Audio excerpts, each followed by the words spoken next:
Welcome to stock market learnings. इस video में बात करेंगे हम बैंक निफ्टी के बारे में, साथ ही इससे रिलेटेड स्टॉक के बारे में आपको बताया जाएगा। साथ ही बैंक निफ्टी का अपसाइड और डाउनसाइड का टारगेट यानी सपोर्ट रेजिस्टेंस आपको बताया जाएगा। साथ ही इसका नेक्स्ट डे में यानी इंट्राडे में ट्रेंड क्या रहने वाला है वो भी आपको बताया जाएगा। वीडियो को स्टार्ट करने से पहले प्लीज़ हमारे चैनल को सब्सक्राइब कीजिए, साथ ही बेल आइकन को दबा लीजिए ताकि आने वाली वीडियो के नोटिफिकेशन आपको मिलते रहें। ऑनलाइन ट्रेडिंग एजुकेशन क्लासेस के लिए आप व्हाट्सअप कर सकते हैं, जिसका लिंक डिस्क्रिप्शन में मिल जाएगा।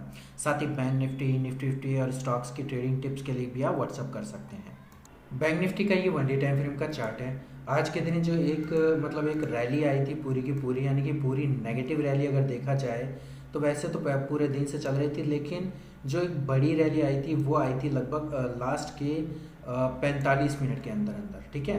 तभी ये इतनी बड़ी कैंडल बनी है। लगभग ये जो देखा जाए ना तो 800 पॉइंट की जो रैली थी वो 45 मिनट के अंदर अंदर आई थी।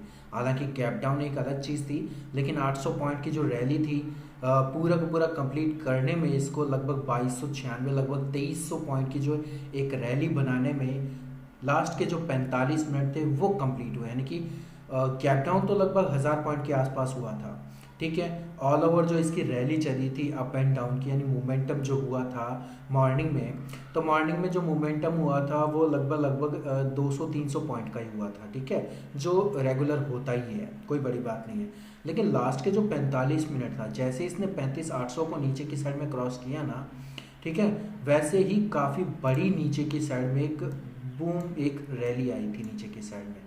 जिसने भी इस रैली को पकड़ा होगा तो डेफिनेटली अच्छा खासा प्रॉफिट हुआ होगा। लेकिन प्रॉब्लम ये भी है कि काफ़ी बड़े लोगों को, मतलब जो भी चीज़ें जिसने ट्रेड पॉजिटिव में रखा होगा वो पॉजिटिव में काफ़ी बड़ा नुकसान में भी होगा इस आज के दिन में।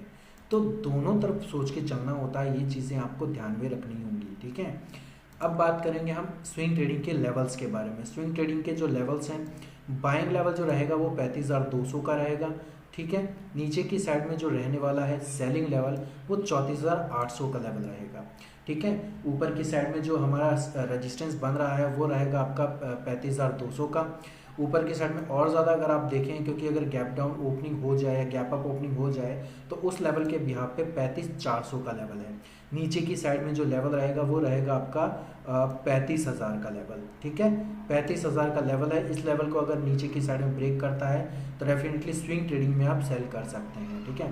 पहला जो टारगेट ऊपर की साइड में जो रहेगा वो रहेगा आपका 35,600 का, फिर 800 का और फिर 36,000 का, यानी कि 200-200 पॉइंट के टारगेट आप लेके चल सकते हैं ऊपर की साइड में। Same as it is same नीचे की साइड में भी आप 34,800 का लेवल, फिर उसके बाद 34,600 का, फिर 34,400 का, यानी 200-200 पॉइंट के टारगेट आप नीचे की साइड में भी लेके चल सकते हैं। अब रही बात ट्रेंड की, ट्रेड जो आप करते हैं वो आप अपसाइड या डाउनसाइड जिस हिसाब से आपको करना है आप कर सकते हैं, लेकिन अपने लेवल्स का ज़रूर ध्यान दीजिएगा। फर्स्ट टारगेट, सेकंड टारगेट और थर्ड टारगेट। अगर आपको फर्स्ट टारगेट में एग्जिट होना है तो आप एग्जिट हो सकते हैं, कोई बड़ी बात नहीं है, लेकिन अपना जो एसएल है वो तुरंत अपने बाइंग पॉइंट पे लगा लीजिएगा, क्योंकि जिससे क्या होता है कि आपको किसी तरीके का नुकसान नहीं होता है।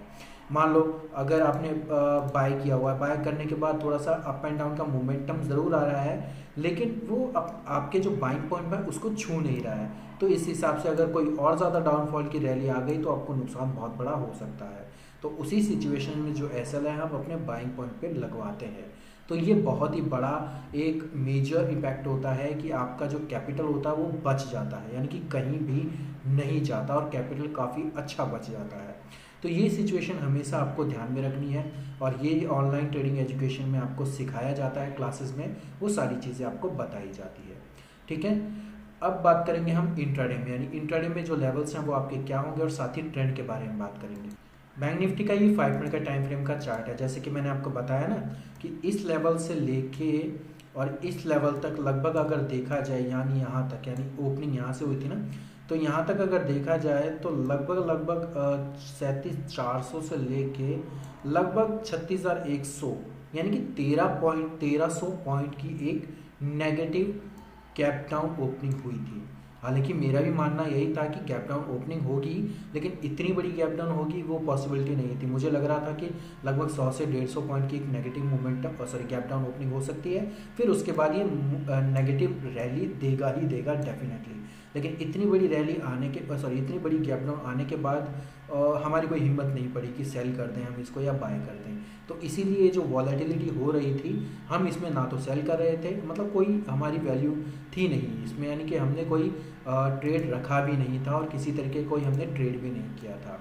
ठीक है, अब उसके बाद में अब जो लास्ट की जो 45 मिनट मैं आपको कह रहा था कि 35,800 के बाद जो लास्ट की 45 मिनट बचे थे, यहाँ से 14:40 से लेके लगभग 3:15 लगभग 40 से 45 मिनट के आसपास जो एक वैल्यू बनी थी वो काफ़ी बड़ी वैल्यू बनी थी, यानी कि लगभग 800 पॉइंट की एक रैली आई थी और ज़्यादा नेगेटिविटी की तरफ। अब जो फिलहाल के टाइम में हमारे जो लेवल्स हैं वो क्या रहेंगे, फिलहाल के टाइम में अगर लेवल देखा जाए तो 35,000 का एक ऐसा लेवल है, इस लेवल को नीचे की साइड में सेल करना है। ऊपर की साइड में जो पहला जो लेवल्स रहेंगे वो रहेंगे 35,400 का लेवल। ये जो बड़े 400 पॉइंट की एक रैली है ना, मतलब एक जो एक हमने एक लेवल बनाया है वो एक नो ट्रेडिंग जोन है। ये एक नो ट्रेडिंग जोन इस वजह से बनाया है क्योंकि यहाँ पे काफ़ी बड़ी गैप डाउन ओपनिंग होने के साथ साथ एक लेवल इस तरीके से भी बने हैं क्योंकि काफ़ी बड़े बड़े लेवल्स हैं, क्योंकि अब जो नेक्स्ट वीक की एक्सपायरी आएगी उसके जो प्रीमियम है वो काफ़ी बड़े बड़े हैं। ठीक है, पुट साइड के, कॉल साइड का तो मैंने देखा नहीं, लेकिन पुट साइड के काफ़ी बड़े बड़े प्रीमियम है, यानी कि आपको जितना चाहिए था उससे डबल प्रीमियम आपको दिखाई देगा। ठीक है, तो फिलहाल के टाइम में हम बड़े लेवल्स रख रहे हैं अप साइड और डाउन साइड में भी। डाउन साइड में थोड़ा सा नज़दीक है, लेकिन यहाँ जैसे ही इसको ब्रेक करेगा तो और ज़्यादा डाउनफॉल की रैली नीचे की साइड में आ सकती है। इंट्राडे में जो टारगेट होगा, पहला टारगेट होगा 34,800 का, फिर 800 का, फिर रहेगा 700 का और फिर उसके बाद 600 का। ठीक है, ऊपर की साइड में जो पहला टारगेट रहेगा 500 का, फिर उसके बाद रहेगा 600 का, फिर आएगा आपका 700 का और फिर रहेगा आपका 800 का, यानी 100 पॉइंट के टारगेट आपको नीचे की साइड में ऊपर की साइड में दोनों साइड में रखने हैं। अब बात करेंगे ट्रेंड की। ट्रेंड फिलहाल के टाइम में जो हमें लग रहा है वो लग रहा है इसका नेगेटिव मोमेंटम, यानी कि नेगेटिव ही जाने वाला है ये नेक्स्ट डे में भी, क्योंकि अभी जो है किसी तरीके कोई टला नहीं है। जैसे ही अगर किसी तरीके की कोई मुसीबत यानी यूक्रेन और रसिया के बीच में कोई किसी तरीके की अगर समझौता या फिर किसी तरीके कोई सिचुएशन हैंडल वाली बात हो जाती है तो थोड़ा पॉजिटिव आ सकता है, अदरवाइज ये नेगेटिव ही जाने वाला है इसका लो ब्रेक करने के बाद। अब बात करेंगे इससे रिलेटेड स्टॉक के बारे में। इससे रिलेटेड स्टॉक रहेगा हमारा कोटक बैंक का। कोटक बैंक का same as it is same situation यही थी, लेकिन इसने गैप डाउन ओपनिंग नहीं दी आज, गैप डाउन ओपनिंग नहीं दी, लेकिन गैप अप ओपनिंग दी थी। गैप अप ओपनिंग का मतलब ये होता है कि यहाँ पे जो बायर्स हैं वो काफ़ी ज़्यादा एक्साइटेड थे और काफ़ी ज़्यादा इन्होंने बाय किया था। ठीक है, सारे हालांकि इसने गैप डाउन ओपनिंग दी थी, लेकिन जो लेवल्स थे वो इसकी लेवल्स पे काफ़ी ज़्यादा मूवमेंट मतलब ऊपर की साइड में मूव किया था, तो बायर्स जो थे बायर्स काफ़ी अच्छे मूड में थे उस टाइम पे कोटक बैंक में। ठीक है, जैसे लेकिन हालांकि बैंक निफ्टी भी थोड़ा सा पॉजिटिव मोमेंटम दिया था, लेकिन इतना नहीं दिया जितना इसने कोटक बैंक ने अपने मतलब एक शेडो बनाई है, काफ़ी बड़ी शेडो, यानी 40 पॉइंट की शेडो बनाई है इसने, तो 40 पॉइंट की एक मोमेंटम इसने दी है। अब नेगेटिविटी की तरफ देखा जाए तो नेगेटिविटी भी लगभग 40 के आसपास है, लेकिन इसकी जो वैल्यू है पूरी की पूरी काउंट वैल्यू यानी बॉडी अगर देखा जाए तो 60 या 65 पॉइंट की है। तो ऊपर की साइड में जो ऊपर की साइड में जो एक शेडो है वो 40 पॉइंट की लगभग है और नीचे की साइड में 65 पॉइंट की, तो इसमें हो सकता है संभावित ये है कि और ज़्यादा नेगेटिविटी आ सकती है। ठीक है, थोड़ा आपको ध्यान में रखना है क्योंकि बायर्स जो हैं बायर्स इसमें कोटक बैंक में थोड़े एक्टिव हैं। तो अब फिलहाल के टाइम में जो अब लेवल है स्विंग ट्रेडिंग के हिसाब से, तो इस स्विंग ट्रेडिंग के हिसाब से जो पहला लेवल बाइंग लेवल है वो रहेगा 1800 का। 1800 के ऊपर जो पहला टारगेट रहने वाला है वो रहेगा 1810 का, फिर रहेगा आपका 1820 का, फिर रहेगा 1830 का और फिर रहेगा 1840 का, यानी 10-10 पॉइंट के ही टारगेट आपको रखने हैं, उससे ज़्यादा टारगेट नहीं रखने हैं।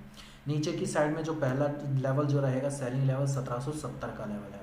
नीचे की साइड में पहला जो टारगेट रहेगा वो रहेगा आपका 1760 का, फिर रहेगा 1750 का लेवल और फिर रहेगा आपका 1740 का लेवल और फिर रहेगा 1730 का लेवल, यानी 10-10 पॉइंट के टारगेट आप नीचे की साइड में भी रखेंगे। ये चीज़ें आपको ध्यान में रखनी है, इसी तरीके से आप ट्रेड कीजिए, लेवल पर ट्रेड कीजिए, बिना लेवल के प्लीज़ ट्रेड ना करें ऐसी सिचुएशन में।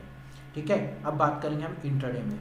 कोटक बैंक का ये 10 मिनट का टाइम फ्रेम का चार्ट है। जैसे कि मैंने आपको बताया कि ओपनिंग होने के बाद में इसका मोमेंटम जो है काफ़ी अच्छा मोमेंटम ऊपर की साइड में रहा था, लेकिन फिर उसके बाद जो सभी का नेगेटिविटी का आया है तो इसका भी नेगेटिव होने का पूरा ही चांस था।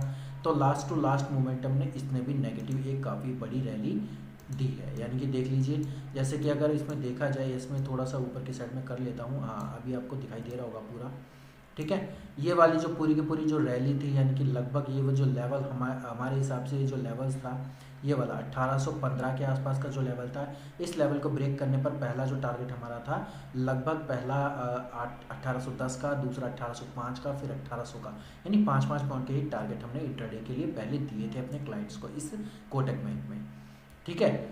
अब फिलहाल जो हमारे लेवल्स हैं वो लेवल्स क्या रहेंगे। पहले जो बाइंग लेवल रहेगा वो रहेगा 1785 का, पहला जो टारगेट रहने वाला है 1790 का, फिर रहेगा 1795 का, फिर रहेगा 1800 का, यानी 1800 तक वापस ये ऊपर की साइड में आ सकती है।